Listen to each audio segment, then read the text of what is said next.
ng salitan, no? Ang 10. Ang 11, sabay-sabay natin basahin. Ang sabi ng verse 8, He that diggeth the pit shall fall into it, and whoso breaketh an hedge, a serpent shall bite him.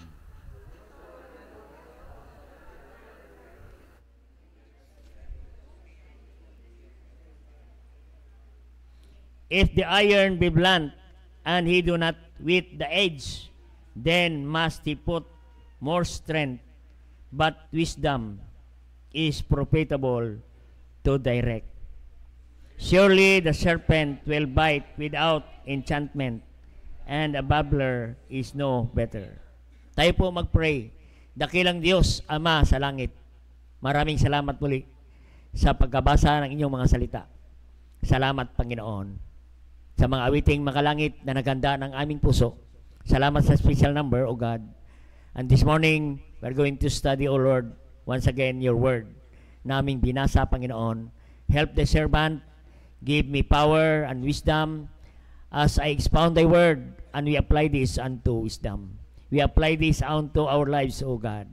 Holy Spirit of God, speak to us in a very personal way or a very special way through your words, O God, and send us revival this morning from heaven, and use thy servant. I'm nothing, O God, without your power, without your guidance, without your knowledge and understanding. I cannot do something, O God, ngayong umaga. I need your help, I need your power, and make my blessing to the brethren this morning. And Lord God, magligtas kan makaluluwa ngayong umaga kung mayroon pang hindi ligtas. At darain ko rin, Panginoon, na mayroong susunod sa tubig ng bautismo sa mga ligtas na, Panginoon. Pagpalay mong service ngayong umaga, Holy Spirit of God, work in our midst, O God, in every heart, Panginoon, narito, Panginoon. Dalangin ko, Diyos, kung mayroon sa amin na discourage, i-encourage mo kami, lift up mo po kami, Panginoon, ngayong umaga, through your words, O God. And I'm nothing, O God, kung wala po kayo. Patawad, anong pagkukulang pagkasala laban sa inyo, and make me a clean vessel this morning, O God. Maging malinis kaming sidlan upang makadaloy ang iyong salita ngayong umaga, Holy Spirit of God. Salamat po, patawad sa aming salanan, ang pagkukulang namin sa inyo. Ang lahat ito aming dalangin sa pangalan ni Jesus. Amen. Praise the Lord. Sabi nating binasa, 10 verse 8, this familiar verse, He that diggeth a pit shall fall into it, whoso breaketh an hedge, serpent shall bite him. Amen. Yung hedge, anong hedge? Yan po ay, sabi ni Solomon, ito ay fence, no? Ang hedge po ay fence, protection, boundary, formed by closely growing bushes or plants, ano? It surround or enclosed. Yan po ang hedge, no? Ito ay isang bakod o boundary.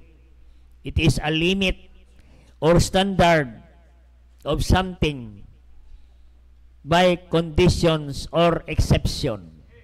Yan po ang fence, boundary, protection. Yan po. At ang hedge ay nilarawan ng Diyos, ng salita ng Panginoon, na yan po ay ang simbahan. Dahil ang simbahan, yan po ang proteksyon ng ating pamilya. Amen. Ang sabi ng salita ng Diyos sa verse 8, in verse 8, He that diggeth the pit, yung naguhukay ng balon, no, maari siyang mahulog, mapapahamak. Yan po. At ang nag-aalis, nagtatanggal ng bakod ng proteksyon ay malamang tuklawin ng ahas. Yan po. At ang sabi ng Biblia, sa verse 11, surely the serpent will bite without enchantment. Amen. Will bite. Yan. Yung serpent ay naglarawan kay Satanas. Amen. Ang serpent na larawan kay Satanas, sabi niya, pag inalis mo ang bakod, tutuklawin ka ng ahas at ang ahas ay walang pakundangan, walang pakialam kung sino ka man. Sabi ng verse 11. Yan po. Kaya nga sabi ng verse 9, ang nagtitibag ng bato ay delikado. Sabi niya sa verse 10 eh. He removeth the stones shall be hurt. Amen. And yung stone, yan boundary, standard, Panginoon, salita ng Diyos. Pag inalis natin yan, kapatid, no, sabi ng Biblia, shall be hurt therewith. Shall be hurt. Yan po, verse 9. Ang nagtitibag ng bato ay delikado. Maaari kang mabagsakan. Amen. Maaari kang mapasok kasi inalis mo ang bato na nakatakip, boundary. Amen. Yan po. Kaya ang title ng mensahe natin ngayong umaga, The Purpose of the Church for Your Family. Ang layunin ng simbahan para sa iyong pamilya. Amen. Mapanganib ang pamilya na inalis ang bakod. Ang bakod ay simbahan, proteksyon ng ating pamilya. Pag inalis mo ang bakod, mapapahamak ang pamilya, ang ating pamilya. Sabi ng Biblia, malamang tuklawin ng ahas. At ang ahas ay walang pakundangan. Amen. Yan sabi rito sa verse 9 pa, verse Whoso remove the stones shall be hurt therewith. Stones, yan po ang boundary. Pag inalis mo ang boundary para sa ating pamilya, pag inalis mo ang simbahan sa iyong pamilya, mapanganib ang iyong pamilya, delikado ang iyong pamilya. Sabi ng verse 9. He that cleaveth the wood shall be in danger thereof. No, para mahirap intindihin, no? He that cleaveth the wood, cleaveth, cut off the wood, shall be endangered. Pag ang puno, putulin mo, delikado. Ano ang puno? Yan ay proteksyon. Amen. Pag inalis mo ang proteksyon, putulin mo ang proteksyon. Putulin mo ang simbahan, putulin mo ang salita ng Diyos, putulin mo ang gawain ng Diyos, putulin mo ang ministry. What happened to you? You are endangered. Amen. Kaya salamat sa Panginoon. Mayroon tayong proteksyon. Ang simbahan, yan ay proteksyon ng iyong pamilya. Amen. Yan sa verse 10. If the iron be blunt, and it do not with the edge, then must put more strength. Yung iron, yung palakol, sabi diyan, no? Yung palakol, pag, ang sabi diyan, ang palakol ay napupurol pag hindi inasa. Amen. Ang pamilya, ang isang Kristiyano na hindi naasa ng salita ng Diyos, napupurol at hindi na nakagamit-gamit. Nakita na kayo ng palakol na hindi nakagamit-gamit? Hindi na makaputol, hindi na makagawa, hindi na magamit sa ministry. Ganon, kapatid. Kaya ang pamilya natin, kung kulang sa hasa ng salita ng Diyos, ang ating pamilya, ang bawat Kristiyano, ay mapupurol at hindi tayo magagamit ng ministry. Sino ang gagamit? Ang dyablo ang makinabang sa atin. Amen. Then they must put more strength, but wisdom is profitable. Ano yan? He put more strength, but wisdom is profitable. Amen. Alam mo ang palakol, pag ikaw ay mapurol, kahit anong hampas mo, nauubos ang lakas mo, at walang nangyayari. Ganon ang pamilya, pag walang simbahan, kapatid, nauubos ang lakas mo hanggang mamatay ka, na wala kang simbahan, walang pakinabang ang Diyos sa iyo. But wisdom is profitable. Amen. Pag may kaalaman ka, Pakinabang mo yan, kapatid. Kaya every time you come to this church, you get wisdom from the Word of God. We sharpen from the Word of God. Matalas ka dapat para ikaw kagamit-gamit.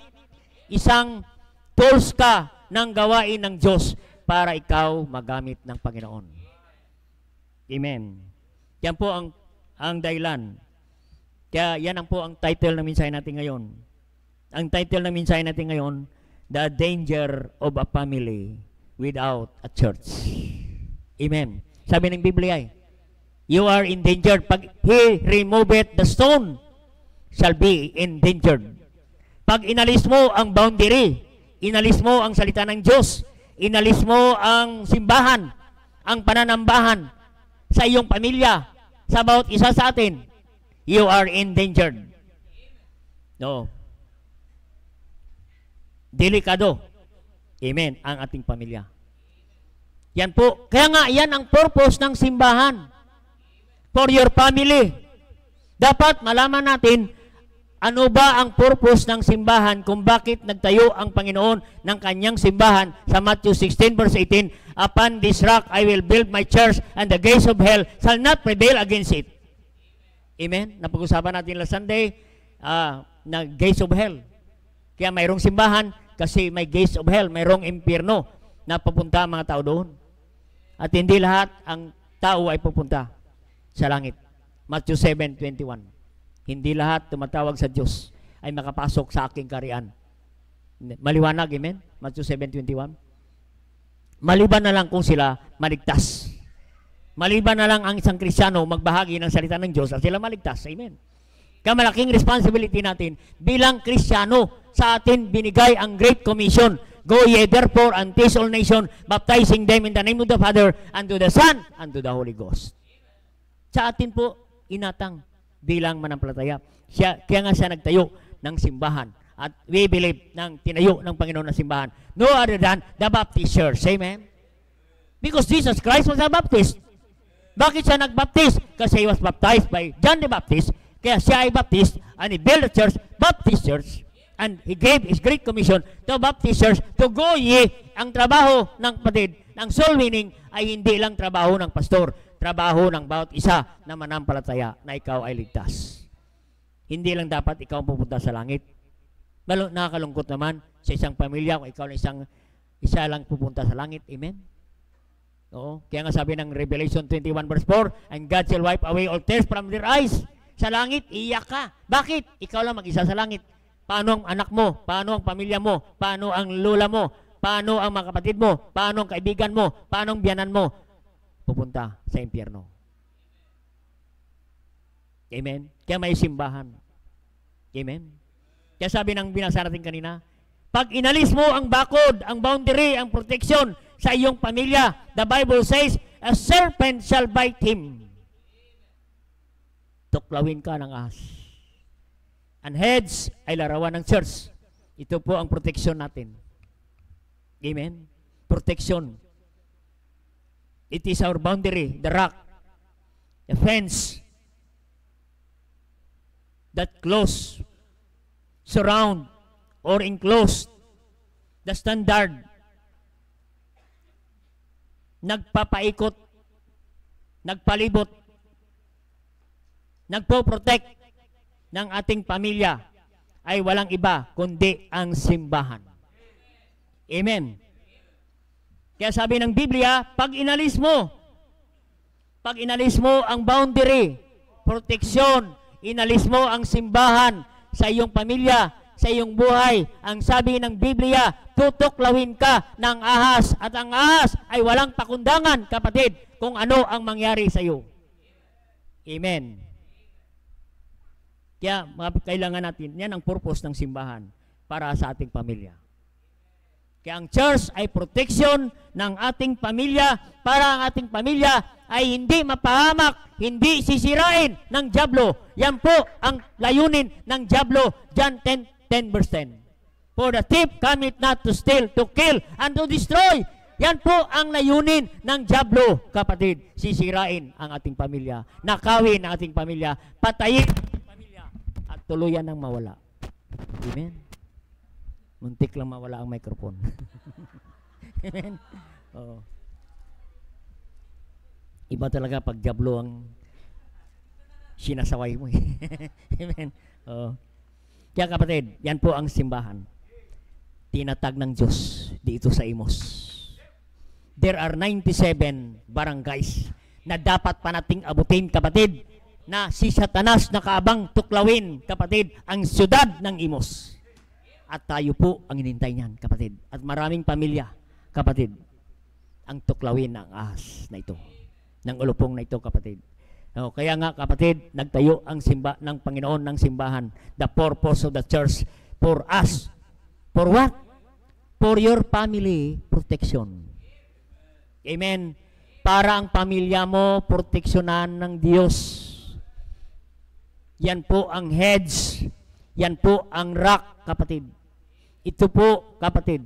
Dito po natin sinasharpen ang ating mga anak, pamilya, para maging matalas, maalam, matalino, para kagamit-gamit sa Panginoon.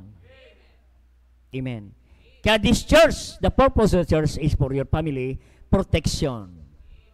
Ang tanong ngayong umaga sa mga tatay, sa mga nanay, sa mga magulang na nandito, ang tanong, mahal mo ba ang pamilya mo?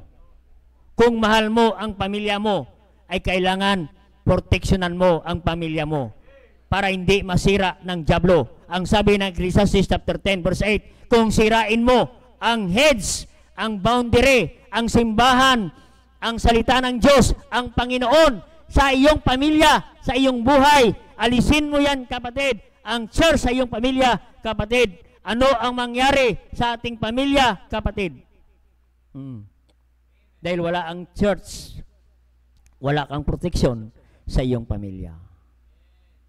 Amen? Kaya nga sabi ng verse 9, ano? Verse 9, whoso remove the stones shall be hurt.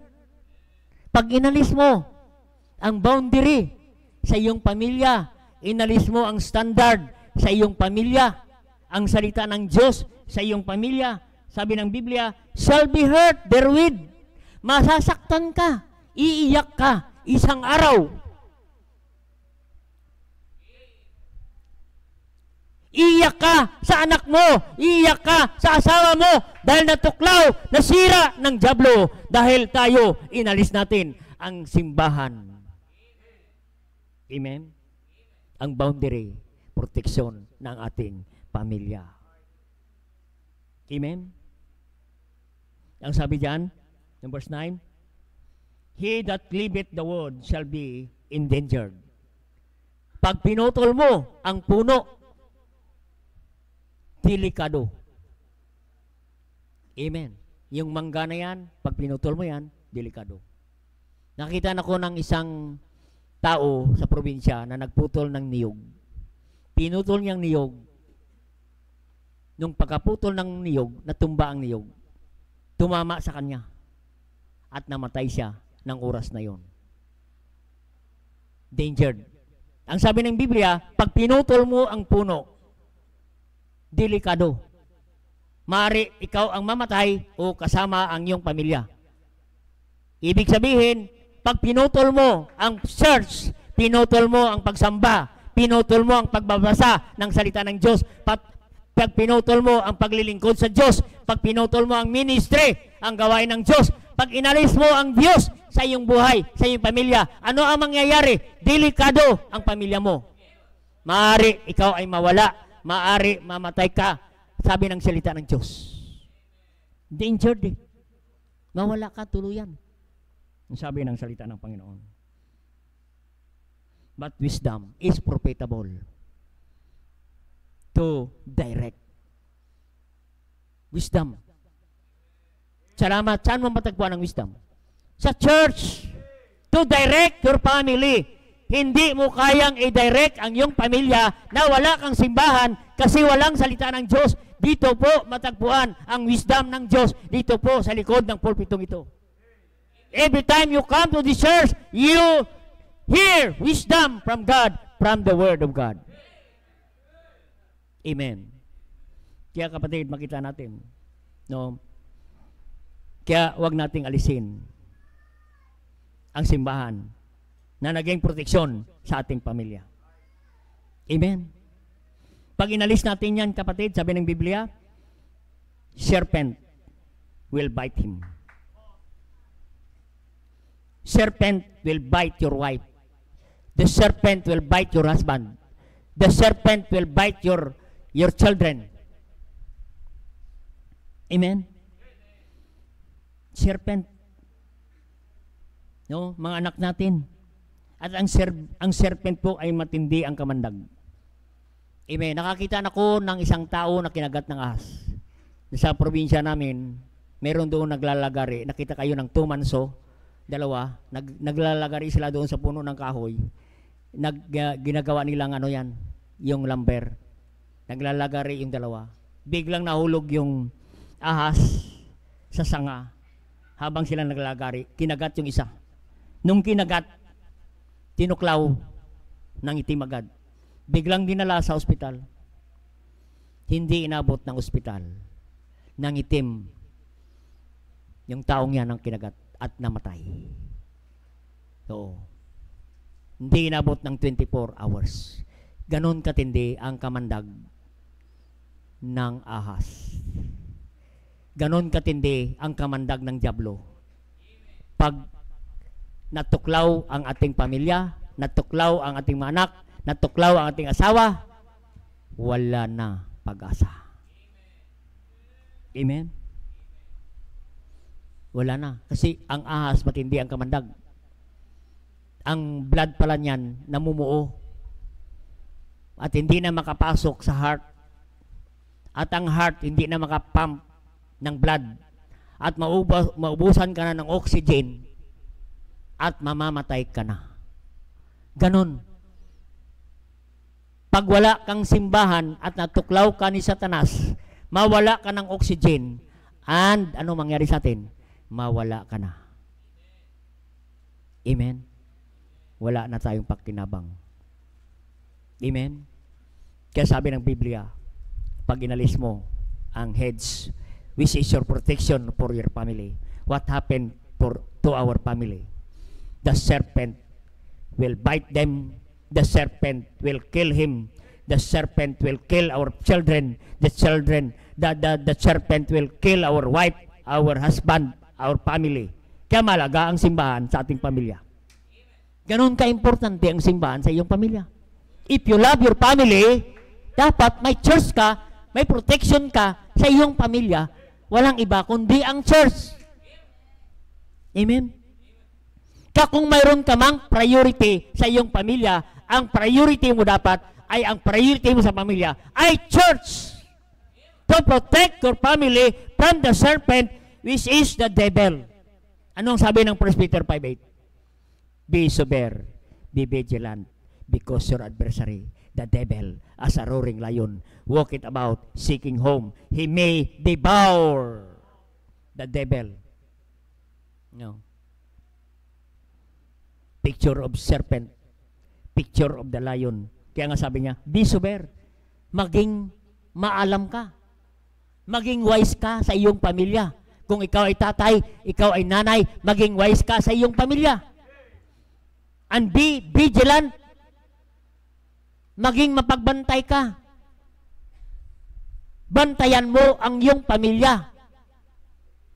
Proteksyonan mo ang iyong pamilya at ang magpo-protect ng iyong pamilya. Walang iba kundi ang simbahan. Amen. Seeking whom he may devour. Ang dyablo nakaabang sa ating pamilya, sa ating mga anak. Para ano? Bite them, all our children. Para lapain, tuklawin, sirain ang ating mga anak at pamilya. Kung wala tayong proteksyon, walang iba kundi ang simbahan, kapatid.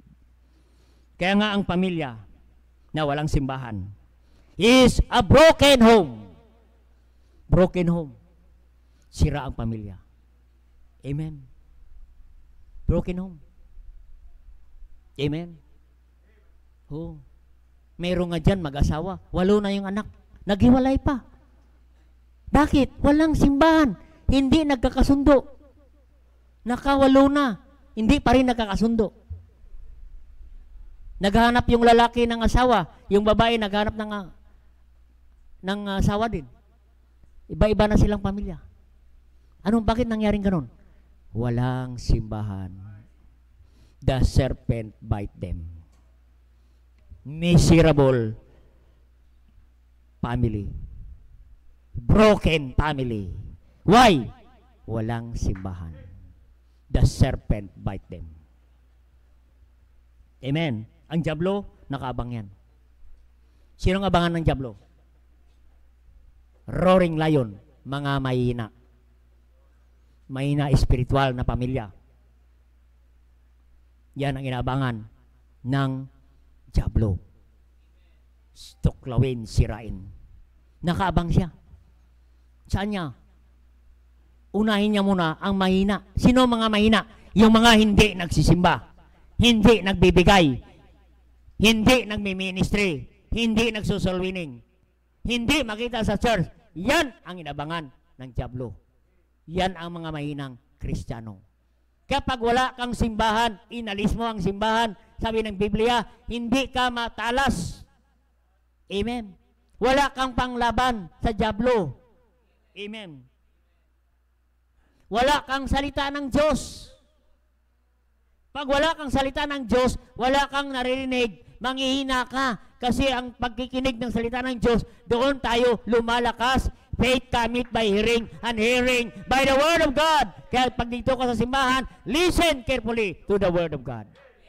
Because God has something for you every Sunday. Amen? Amen? Hindi ka pinatamaan ng pastor. Hindi galit ang pastor sa pagpipreach, bagamat kami sumisigaw ni pastor. Oo. We don't preach to hurt you, but we are willing to help you. Every family. Hindi po kami galit, kapatid. Mukhang galit lang kami. Ganun, kapatid. Kasi mahal namin ang iyong pamilya. Mahal ng Diyos ang iyong pamilya. Ayaw ng Diyos na masira ang iyong pamilya, kapatid. Amen? No? Kaya kung wala tayong marinig at mahina, madali ka ma-discourage, madali ka pa ma-open, titirahin ka ng dyablo, titirahin ka ng Satanas, at kukunin ni Satanas, at hindi ka na makita sa church. Tuluyan ka nang mawala sa simbahan. Because the serpent bite him. Masisira ang pamilya natin, kapatid, pag wala kang proteksyon, wala kang pamilya, wala kang simbahan. Masisira ang mga anak mo, kapatid. Kaya anong dahilan? Wala kang church. Hindi priority ang simbahan sa pamilya mo, kapatid. Ang priority natin, hanap buhay. Ang priority natin, business. Hindi masama yan, kapatid, na mag-business ka. Pero kung ang priority natin, kapatid, wala ang priority ang Panginoon, ang simbahan, kapatid, masisira ang pamilya natin, kapatid. Amen? Kaya anong gagawin natin, kapatid? Para hindi masira ating pamilya. Yan, dito tayo magpuntos na. Bilisan ko lang puntos. Anong sabi ng Psalm 27 verse 1? Except the Lord build the house, they labor in vain. They labor in vain. Build the house. Ano yung house? Family. Ibig sabihin ng psalmist, ang house ay family. Ang sabi niya, ang pamilya na walang Diyos, walang simbahan, walang salita ng Diyos, ay walang kabuluhan. Vain. Amen. It is vain to rise up early in the morning. Tingnan tayo sa Psalm 127, tingnan ninyo. 127 verse 1. Ang sabi ng psalmist dito, it is vain for you to rise up early, to sit up late, to eat bread of sorrows, for He gave it His beloved sleep. Amen. Makita natin, kapatid, no? It is vain to rise up early in the morning. Kung wala kang simbahan. Kaya ng unang puntos, build your family in the house of God. Build your family in the Lord. Build your family in the Word of God. build your family in the ministry of God, in the work of God. Amen. Kasi sabi ng Biblia, except the Lord build the house, your labor is vain. Walang kwenta ang iyong pagpapagod sa trabaho, pagsisikap sa trabaho. Kung ang pamilya mo, walang simbahan, walang church, walang salita ng Diyos, it is vain. Sayang ang pamilya natin. Amen?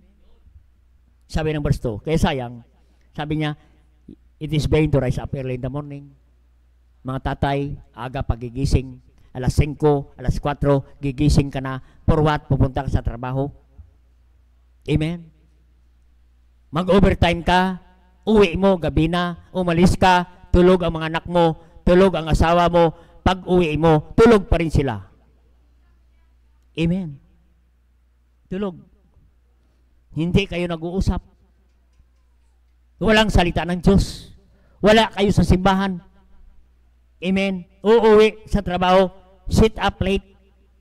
Sabi ng Biblia, eat bread of sorrow. Wala na sa tamang oras ang iyong pagkain. Amen? At halos hindi ka na makakain dahil nagsisikap ka, nagtatrabaho ka, nag-overtime ka, para what? Sa iyong pamilya. Eh sabi ng Biblia, kung wala kang simbahan, wala kang church, wala kang salita ng Diyos, sayang. Sabi ng salita ng Diyos, sayang. He gave it His beloved sleep. Ba, hindi ka na makatulog. Yung umaga, ginagawa mo ng gabi para makapagtrabaho, para sa mga anak mo, magsisikap ka, para may baon ng mga anak mo, mapag-aral mo ang mga anak mo sa college hanggang makatapos sila. Pero ang sabi ng Biblia, nakakalungkot, sayang kung inalis mo ang hedge sa iyong pamilya. Inalis mo ang simbahan sa iyong pamilya, nakakalungkot ang pamilya, kapatid. Oo. Kaya nga maraming mga mag-asawa, pamilya, nagkawatak-watak, broken home, nagiwalay. Ang dahilan niyan, wala silang simbahan, wala silang salita ng Diyos, kapatid. Kaya build your family in the house of God. Dito mo na palakihin ang anak mo. Amen? Sa simbahan. Yan po, kasi nagsisikap ka, hindi naman masama na yung nagsisikap ka, dapat lang sumikap ka para sa pamilya mo. Pero pag inalis mo ang simbahan na, iba na. Iba na usapan pag inalis mo na, kapatid. Pag wala ang simbahan sa iyong pamilya. The Bible says, the serpent bite him. Baba, papayag ka ba? Papayag ka na ang anak mo, ang ganda-ganda, tapos tuklawin ng ahas, mamamatay, mawawala sa'yo. Amen. Ang anak mong gwapo-gwapo, tapos tuklawin lang ni Satanas. Amen. Hihilain niya ni Delilah, wala na. Amen. Ganon. Biruin mo yan, kapatid. Imagine nyo, nung maliit, may protection, may takip, hindi madapuan ng langaw, hindi matapuan ng lamok, may pamaypay ka pa. Oo, pag kunting iyak lang, takbo ka na, bibigyan ng pagkain. Pagkatapos, lumaki na. Young people na. Oo. Tapos, pinabayaan mo na. Wala ka ng proteksyon sa kanya. Nung lumaki, pinabayaan natin. Oo, walang proteksyon, walang simbahan. Ano ang mangyari sa anak natin, kapatid? The Bible says, the serpent bite them. Amen? Praise the Lord, nagsisikap ka. Hindi masama, nagsisikap ka. Nagpayaman ka, hindi masama. Maganda nga, yumaman ka. Para may tayo tayong building. Amen? Oo. Pero kapatid, kung yumaman ka, wala ka namang simbahan, delikado naman sa mga anak mo. Di bali na lang walang bintana ang simbahan. Kaysa nandito ka, kapatid. Amen? Kasi masira ang pamilya mo, kapatid. Nasa iyo na ang lahat. Puro sa profit a man if shall gain the whole world and lost your family. Amen? Masira ang pamilya mo. Ikaw mismo masira. Amen? Sipin mo yan, kapatid. Oo. Inalagaan mo yan, mga anak mo. No? Tapos, kinuha ng dyablo. Amen? Mapangasawa ng dyablo. Tinangay ng dyablo. Ano mangyari? Iiyak ka na lang at wala ka na magagawa. Bakit? Walang heads. Walang proteksyon. Walang church sa iyong pamilya. Ganon kalaga ang simbahan sa ating pamilya, kapatid. Yan ang purpose ng simbahan. Dapat malaman natin, kapatid, ang purpose ng simbahan, kapatid. Build your family in the house of God. We are not building the church. The church building your family. You need a church, every family. Amen. Kaya dapat alam natin ang purpose. Kaya tama si Solomon sa Proverbs 22:6. Ano sabi niya? Train up a child the way he should go. Train up a child the way he should go. Anong word na train? Means dedicate. Handog. Sipin mo, hinandog mo yan. Nung pinanganak, hinandog mo agad sa Diyos. Tapos nung lumaki na, inilayo mo na sa simbahan. Inalis mo na ang proteksyon sa kanyang buhay ng ating mga anak. Yan ang word na train up. Means dedicate your child to God. Yan ang word na train. Dedicate. It indicates that the child is dedicated. The child is devoted to God. Kaya nga, kapatid, train them. Dedicate them to the Lord. Ihandog mo yan sila sa Panginoon. Amen. Sa mga iglesia, may naghandog sila ng mga anak nila. Ikaw, maglingkod ka sa Diyos. Sa Mormons, bawat pamilya may isa. Maglingkod ka sa Diyos. Susuportahan ka. No? Kaya sila walang mga faith promise katulad natin. May faith promise, isuportahan yung misyon. Sila hindi. Pamilya mismo ang nagsusupport. Hindi uso sa kanila ang faith promise. So, hindi po sila pupunta sa lugar by faith. Suportado sila ng kanyang pamilya. Kaya makita natin, sila, Latter-day Saints sila, pero ang yaman. Amen? Yaman nila. Amen? Doon tayo sa sa dating church natin, may nagpa-parking doon.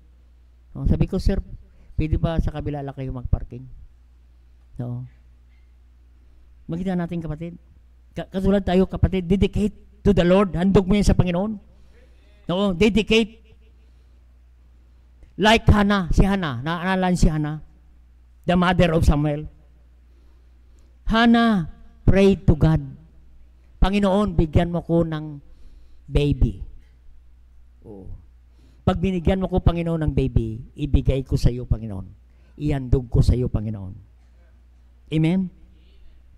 Anong sabi niya dyan? Sa Samuel 1:11. Yan, 1:11. Yan. Malapit ako matapos. Mga isang oras na lang. 1:11.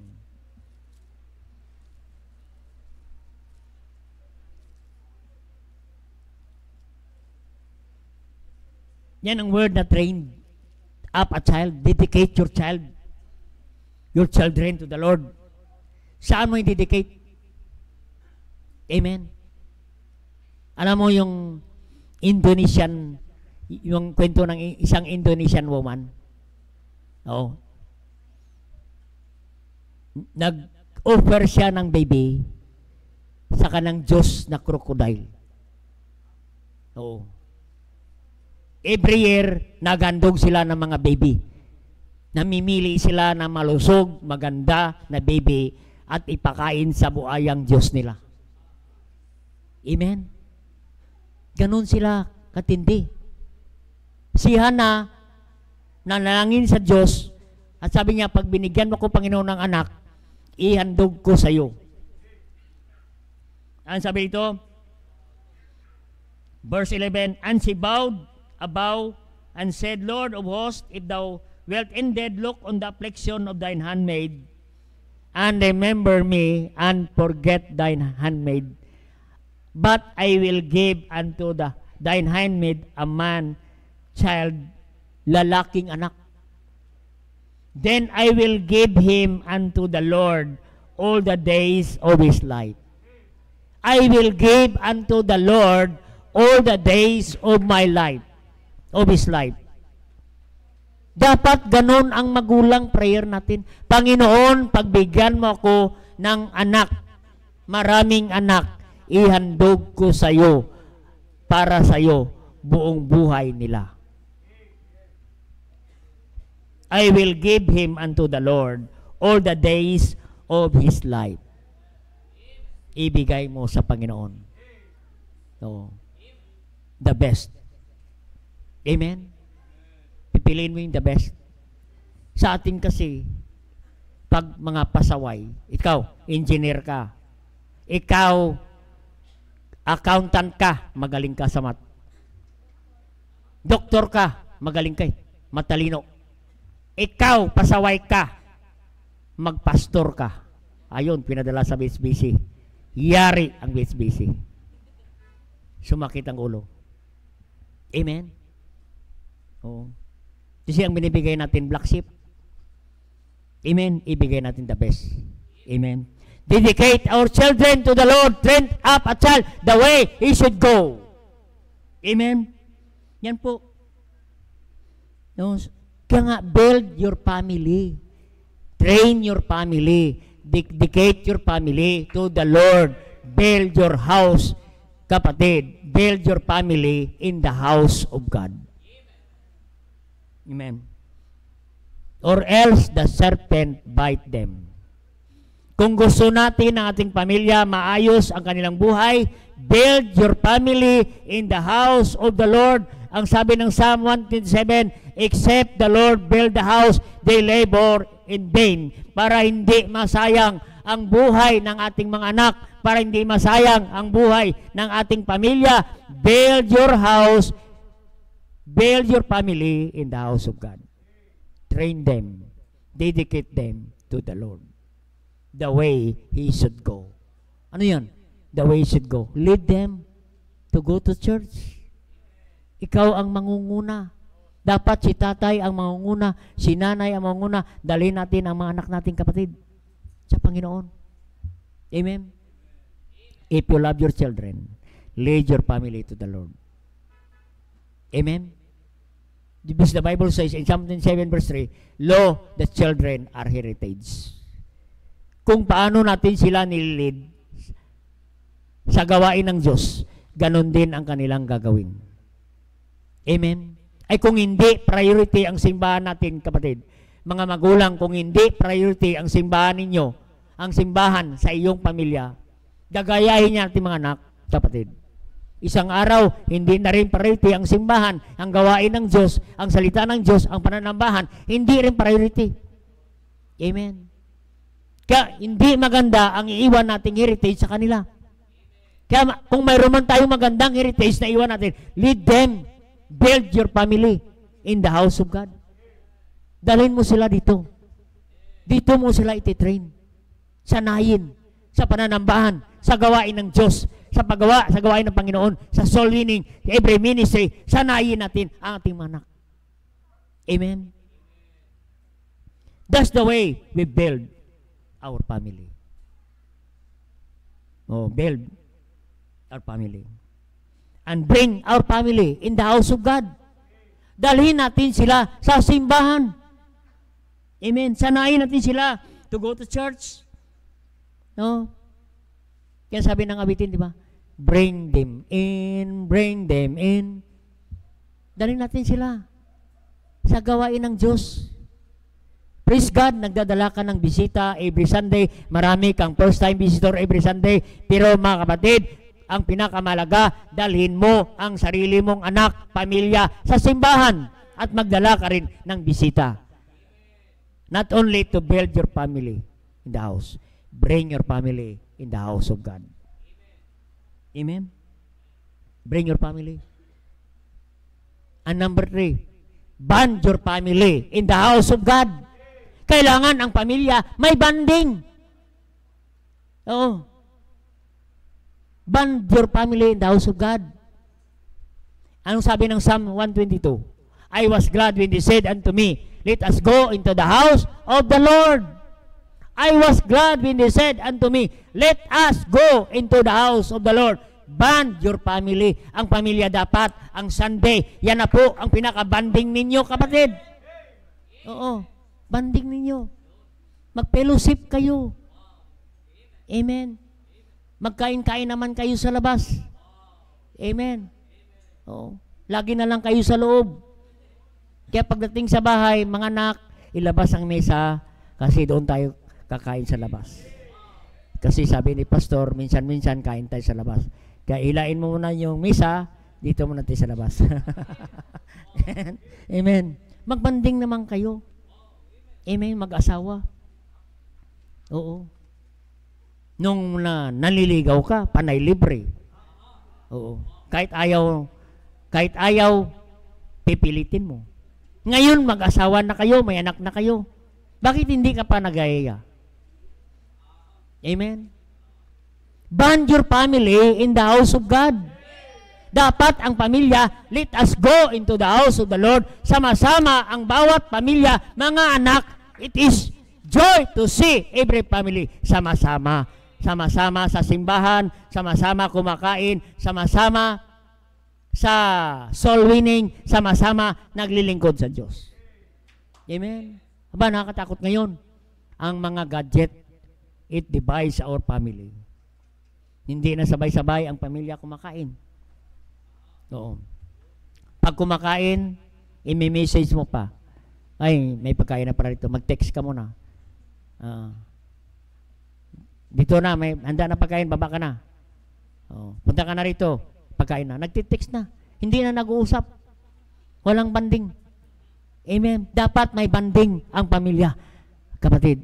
Kaya ito na ang pagkataon. Sunday is the banding day for the family. Band your family every Sunday.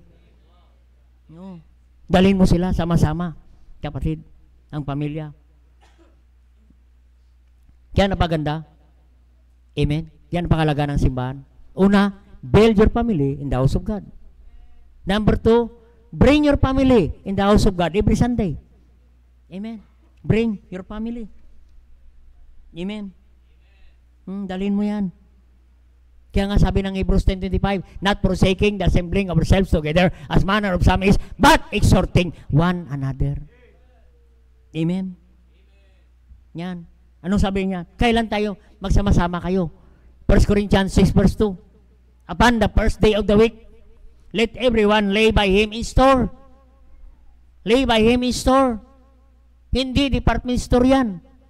Yan ay church. Dalhin mo ang mga anak mo. Bring your children in the house of God every Sunday. Lay. The word lay means bring your family in the house of God every Sunday upon the first day of the week. Ang bawat isa ay magandog sa Diyos. Kaya yun, kapatid. Si tatay may handog, si nanay may handog, mga anak may handog. Kaya tayo nag-o-offering kasi nag-handog tayo sa Diyos because we worship God. Kaya huwag kang papayag na uuwi ka every Sunday na wala kang handog. Kaya tayo pumunta rito para magandog sa Diyos. We honor God through our offering. Amen? Kaya nga sabi ng Biblia, bring ye all the tithes. Dalhin mo. Amen? Dalhin mo. Unto the tithes, into the storehouse. Kaya umawit tayo kanina, di ba? The book of the Bibles.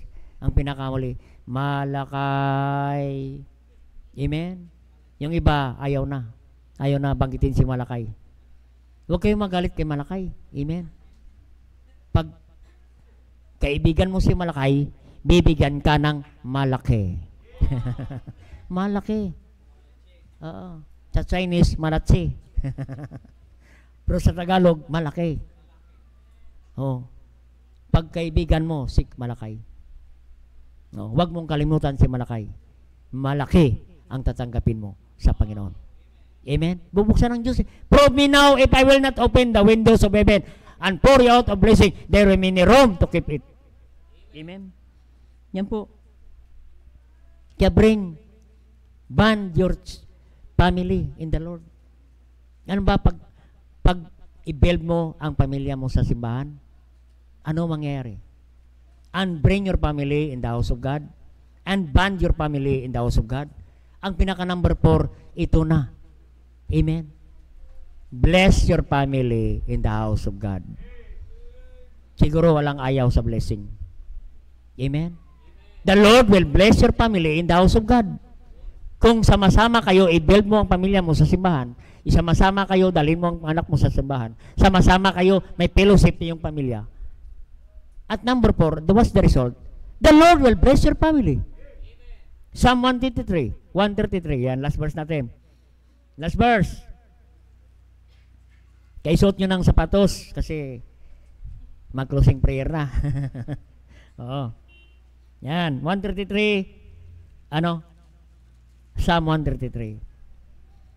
Blessing ng Diyos sa pamilya. If you love your family, you want also to bless your family. 133 verse 1. How good, how pleasant it is good for the brethren dwell in unity, together in unity. Sama-sama ang pamilya sa simbahan. Sabi niya, verse 3 na lang. As the dew of Hermon, as the dew that descended upon the mountains of Zion, for there is the Lord commanded the blessing, even life forevermore. God will bless your family, even life forevermore.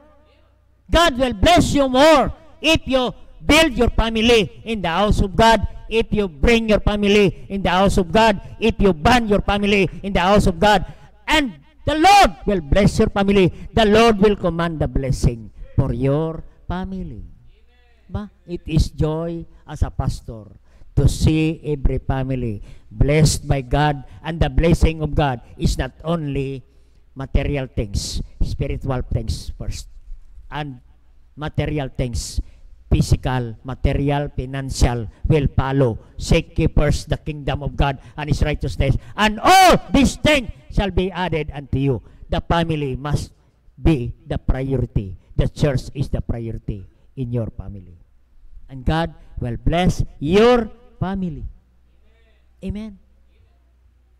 Isang verse na lang, sabay-sabay na nating basahin ito, kapatid. Proverbs 3:33. Para pagpalain ng Diyos ang ating pamilya, build your family in the house of God. Bring your family in the house of God. Band your family in the house of God. In Proverbs 3 verse 33, bless your family in the house of God. Basahin natin na, Proverbs 3:33.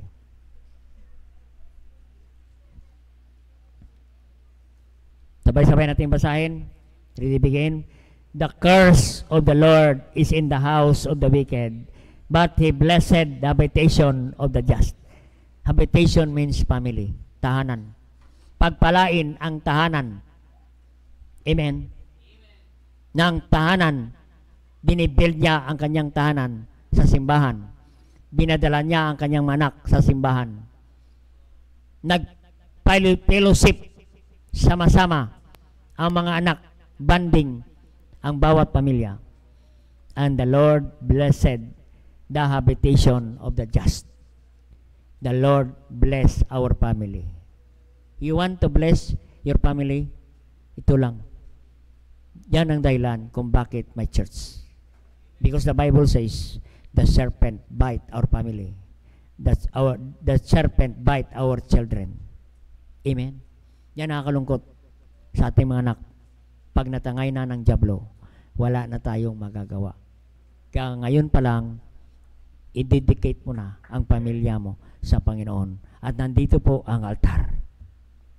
Iluhod mo ang pamilya mo. Dedicate your family to the Lord. Kaya tayo po ay manalangin. Dakilang Diyos sa masalangit. Thank you for a great message. I know God loves every family in this church. The Bible says, the serpent bite them without a church. That's the danger of a family without a church. That's why we need to build our family. We need to bring our family. We need to bond our family. We need to bless our family in the house of God. Sige po, abang titugtog at panyaya. Sige po, if the Lord, Pastor, I invite every family to come, husband and wife, go to the altar and dedicate your family to the Lord. If you love your family, bring it to the Lord. Build your family in the house of God. Band your family, sama-sama kayo. Don't break your family, band your family. And bless your family. You want your family to blessed by God? You want your wife blessed by God? You want your husband blessed by God? You want your children blessed by God? Dito po, iyak mo na. Huwag mo lang iyakan pag tinangay na ng dyablo. Pag tinuklaw na ng dyablo at saka kaiyak, this is the right time to sow in tears with our family. Sige po, if you love your family, bring your family in the altar and dedicate it to the Lord. Lord, we dedicate our family to you, O God. We build my family. I bring my family. I will band my family and I will bless my family in the house of God. Sige po. Kasapin natin ang Diyos. The Lord loves your family. That's why He built a church. That's the purpose of the church. Why Jesus built and put a church in CBDC Imus, because of your family, because our God in heaven loves your family. Husband, if you love your family, go to the altar. Wife, if you love your family, go to the altar and talk to God. Lord, I want to dedicate my children, my family, my husband, my wife to you, O Lord. Sige po. They that sow in tears shall reap in joy. Ngayon mo na iyakan sa panalangin. At ang kapalit niyan, mag-aani ka ng kasiyahan. Makita mo ang mga anak mo, pinagpala ng Diyos, ginagamit ng Diyos sa gawain niya. At sila'y pagpalain ng Diyos. Ang bawat anak natin, ang bawat pamilya natin, mag-enjoy sila sa ministry, sa gawain ng Panginoon. Sige po, huwag mong patigasin ang puso natin. Sabi ng salita ng Diyos, if you hear my voice, harden not your heart in the day of provocation. Huwag mong patigasin ang iyong puso. Kung ako nangusap sa iyo, bring it to the Lord. Go to the altar and kneel down to the Lord. Surrender your family to the Lord and dedicate to Him and give them to the Lord. Sige po, all the days of their life. Sige po, kasapin natin ang Diyos.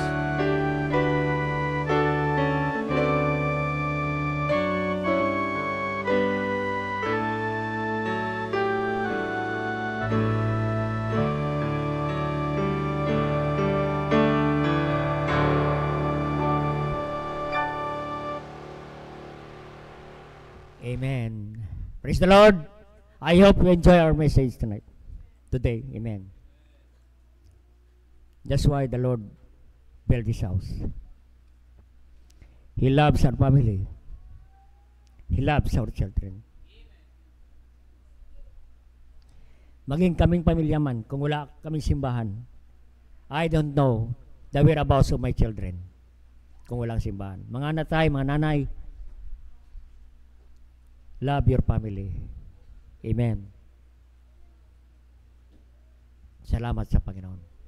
Alright, salamat sa Diyos. I hope you are revived this morning to this word. Amen.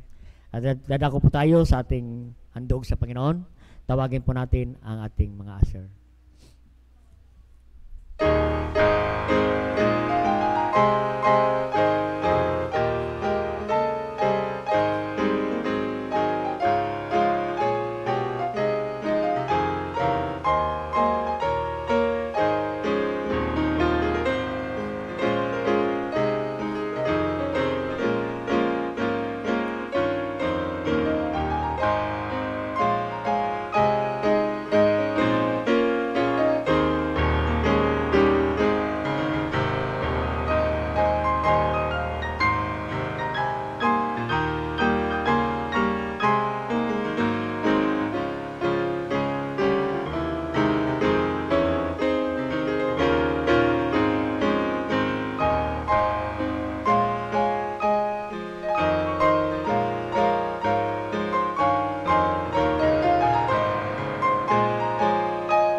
Let's pray po para sa offering.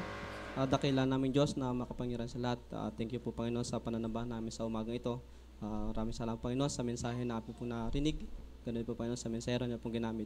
Lord God, sa umagang ito, pagpalaan niyo po ang pagbibigay. Bigyan niyo po ang bawat isa ng cheerful and humble heart po sa amin pong pagbibigay. At Lord God, kayo po magbabalik na masaganang pagpapala po sa bawat isa na magbibigay. Bless niyo po Lord ang salapi na maliligom. Ito Lord ay magamit po sa ikalalago po ng gawain at sa ikabot po Panginoon mga kaluluwa na handa po kayong tanggapin bilang Panginoon at tagapagligtas. Lord God, humingi po kami tawad sa aming mga pagkukulang, mga pagkakasala. Ito po aming dalangin sa pangalan ni Jesus. Amen. God bless. Sige.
Amen. Meron pala tayong candidate for baptism. Si Brother Sir Eliazar. Amen. Sige po. At sige po, salamat sa Panginoon. At yung mga commitment natin sa ating diyan sa concrete, pang-concrete. Diyan po kay Sir Giselle.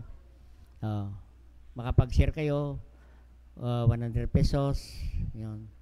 200 pesos. 100 na 100 pesos. Pwede rin. 10 100 pesos, pwede rin. 20 na 100, pwede rin. Diyan ka Sir Giselle. Salamat, natapos natin ating Sunday School. Kaya pagpirati ulit. Kaya salamat sa Diyos. Amen. What a great Sunday today. Kaya balik kayo mamaya 4 o'clock. Mayroon tayong mga divided session na bawat department and preaching. Sige po. Tayo po ay mawit. At pagkatapos ito, mayroon tayong baptism. At kamayan natin ang ating bisitang pastor. Pastor Juanito at sa kanyang wife. Kaya kanyang kasama. Sige po, tayo umawit sa Panginoon bago ating closing prayer. Ulitin pa natin ang hymnal number 46 sa Tagalog, ang salita ng buhay. Number 46 on our hymnal books.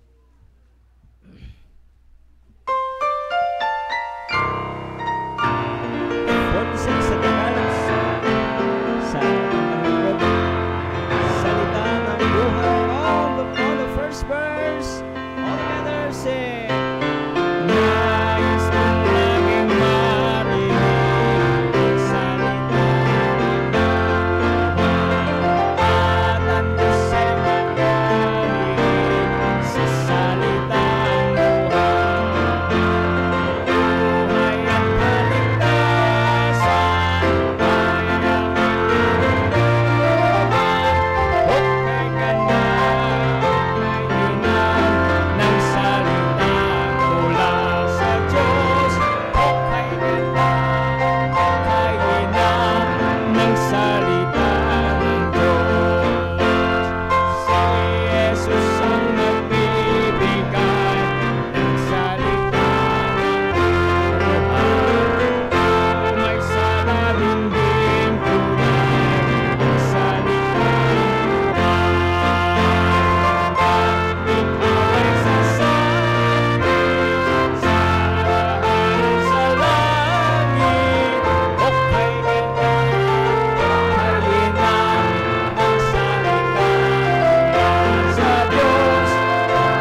ang salita mula sa Diyos.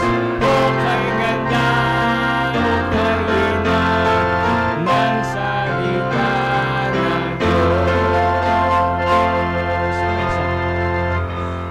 Okay, bago mag-closing prayer, ibatiin mo natin ang ating mga kasama pa sa online.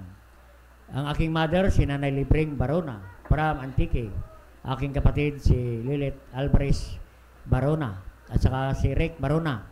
At saka si Alma Maluya, Jerlita Barnido, saka si Erlinda Gaupo. Sama po natin ngayong umaga. Salamat po sa araw na sa pananambahan natin.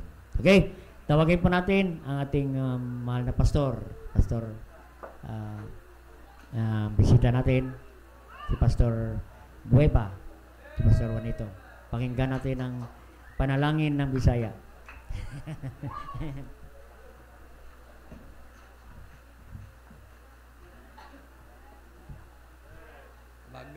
Pangamuyo ta ato ang idong atong ulo niya magadultas Ginoo.